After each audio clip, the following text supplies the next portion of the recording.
To be honest with you, I feel like at one point too, I did realize, I knew that this bias tape, like I'm wasting time. This is not necessary. Like I knew it. But for some reason, I'm like, oh, well, I started it. I just got to finish it.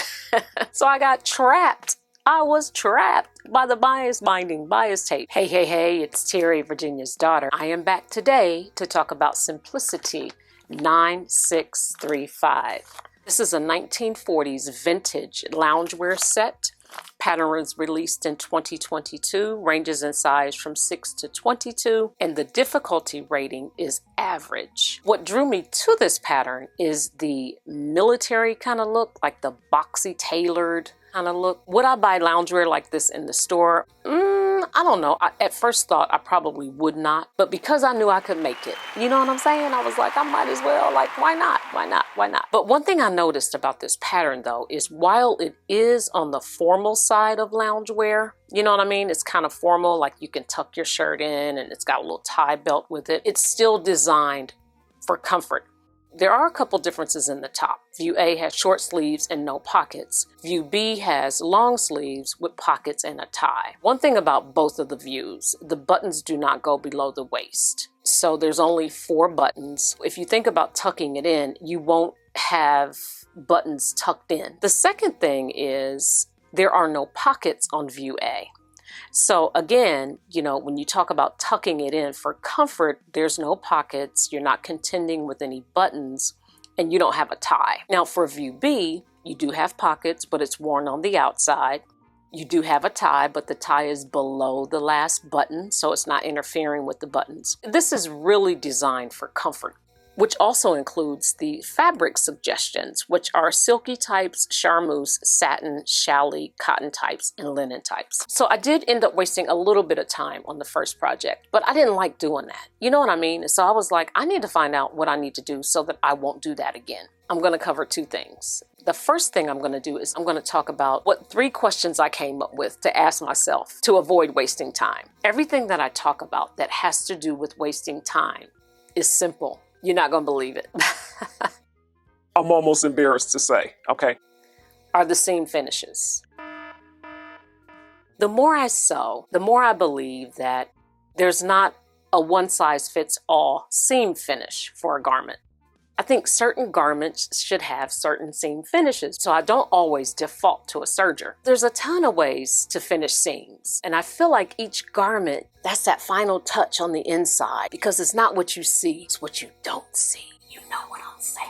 So even though it's on the inside, it feels a certain way when you wear it. It's my tug of war with seam allowances. I want to get to the place where I recognize what seam allowance goes better with this particular style, the fabric. The design and that. I know, seam finishes, right? But what can I say? And then secondly, I'm going to give an actual pattern review, because I did run into some issues with the waistband in particular that I'm going to talk about when I get to that part. In the sewing instructions, there's an area called Details from the Vault. All right. And seam finishes are one of them. So they give you 3 options for seam finishes. You can finish a seam by pinking with pinking shears. I like pinking more for heavier fabrics. By far, it would have been the easiest one to do. Overcast separately, which I think separately means, you overcast this line and you overcast this line. So you don't put the seam allowances together and then overcast them together. Overcasting, yeah. I ended up doing it anyway, so I probably should have just gone with that, to be honest. I ended up doing it around the sleeves and maybe another part, but that's probably what I should have done. This is what I mean by I wasted time. It's loungewear, it's comfortable, it's lightweight kind of fabric. And then the last one, once you've created the seam allowances, you just turn them at the edges under like 1/8 of an inch and then stitch down that way. Well, Terry didn't do either one of those. Terry decided she wanted to have bias tape, store-bought bias tape at that, on the inside of her garment, pants, and top. Why did I use store-bought seam binding? Question number 1. The answer is no, it really doesn't. It would have been a personal preference, but you don't want personal preference at the expense of wasting time when it really doesn't matter. I am trying to deplete my stash. So using, what's in it does lend itself to that goal. Decreasing my stash can't be the only reason for doing it. Question number 2. Yes, and it does, right? Because like I said, there's a portion of the top, the sleeves, that I had to end up serging anyway. So yeah, with the second garment, I serged it. And the third question is, Okay. if I had to come up with a reason, let's say, to deplete my stash, because it's what I wanted, but because I wasted time doing it and it wasn't necessary, this is even, but this outweighs this for me. So it's like, it's not worth it for me. Ultimately, you have to pick what's worth it for you. It didn't make a big difference. So no. They took time, but was it worth it? I knew that on the first version, I wanted some piping, but I didn't have any piping in my stash. So I used this type of bias tape that I got from somewhere. It's very nice. It worked. Now, it did stretch in some places, but I don't mind that. It's loungewear. I probably won't wear that one out. Again, I didn't really think about it before I did it. I just went to the stash, saw this bias binding or seam tape, whichever one it is, and I was like, had I thought about the trim, maybe possibly stretching, perhaps I could have done something differently before applying that to the top. But I just jumped in, I dived in, just kind of went to it. On the second version, this is actual trim. And to be honest with you, it could be like a home decor trim. I can't remember if this was in Virginia's stash or my stash, but I loved it.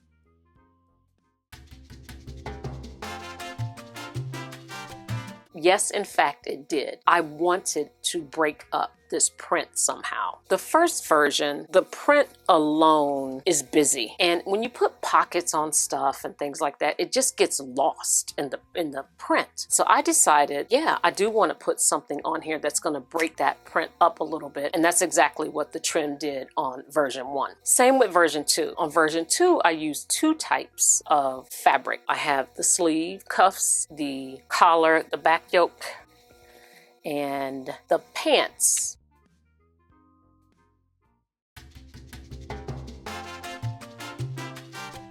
Yes, but it wouldn't look great, okay? I needed it to look great. From good to great, yeah. Yes, it was intentional. It's what I wanted. It's part of my design. That is all the reason. Now listen, y'all know, we make what we want. We style it how we want. That's the beauty of what we do. But what we don't want to do is waste time. You can't get that time back. So yeah, I need to stay on track some kind of way. And that's what these questions kind of cause you to do. So it's like, oh, I want to do this. Well, instead of diving in and not thinking about it, just stop and ask yourself, does it have a purpose? Is it still going to look great without it? And are you doing it for the right reason?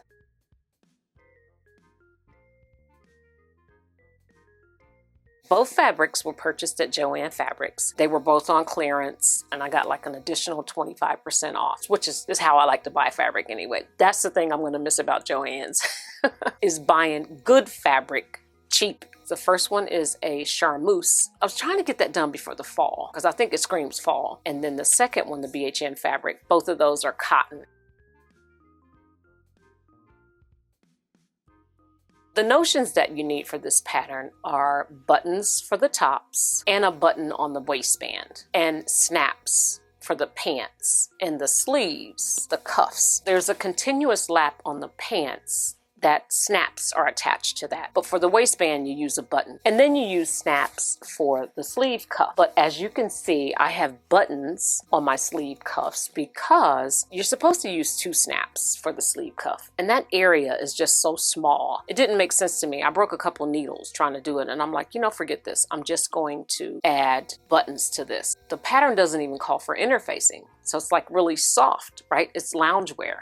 I I forewent the interfacing in the collar on both of them, but I couldn't do it where the buttons and buttonholes went. I just was like, I can't bring myself to do that. If I were going to do it at all, it would have been in the cotton version. I certainly wasn't going to do it in the charmeuse version, but I didn't do it for either one of them. There's a button up here on this version that I don't know if I'm keeping it or not. I have a button sewn on. I have a buttonhole, but the buttonhole is not open. The instructions and illustrations, clear, easy to follow. I only made the sash for this BHM version, and I didn't do the thread loops. I might go back and do that. It's very rare that I go back and do something to a project, but I should have done that. Really, I should have done that. I made the size 14 in both the top and the bottoms. The ease in the top is 11 inches in the bust area. The waist, you don't have any ease measurements, and then the hip is 8.5 inches. So it's a good amount of ease. It's comfortable. It's very comfortable. But at waist, I had to end up cutting my waistband longer. So I had to recut the waistband. I didn't realize this until I went to try this thing on, and I'm like, wait a minute. And then when I looked at the waist measurement, the size 14 measurement on the pattern is a 28 or 29. It's a 28. I can't tell you the last time I wore a 28 waist, okay? The pattern piece itself for a size 14, the waist measures 31 inches. My waist is a 33. If you take that 31 inches long and remove the seam allowances, which ends up being about 1.25 inches, you're talking about 29 3/4 inches long for the waist. Well, no, I can't wear that. So I'd say if you're gonna make this pattern, double, triple check the waistband. And especially if you're working with a limited amount of fabric. So it does have some good details. It's got darts in the bust, it's got darts in the top, darts in the pants, front and back. It's got pockets as an option. You can have cuffs or not. You got buttons, you got snaps, you got a continuous lap that you're working with. Yeah, you know, it's a decent pattern, but it served its purpose for me, and it served it very well, I will say. But I'm going to donate this one. So the pattern pieces are intact, the sizes are intact. I'm going to give it to somebody else and let them enjoy it. But if you have it, right, you at least bought the pattern because you liked it, you got to try it. I would say try it. It's okay to make changes. It's okay to do things at the spur of the moment. That's what creativity is all about. But you have to think about it. Give it some thought. It could be as simple as asking yourself 3 little questions. It's important to get better at what we do, and not just better, but more efficient. Efficiency is muy importante. Have you ever wasted time on a project or did something to a project that you wish you hadn't done? Anything along those lines, let me know in the comments. And as always, thanks for tuning in today. Create something fabulous every time you create something. And until next time, take care.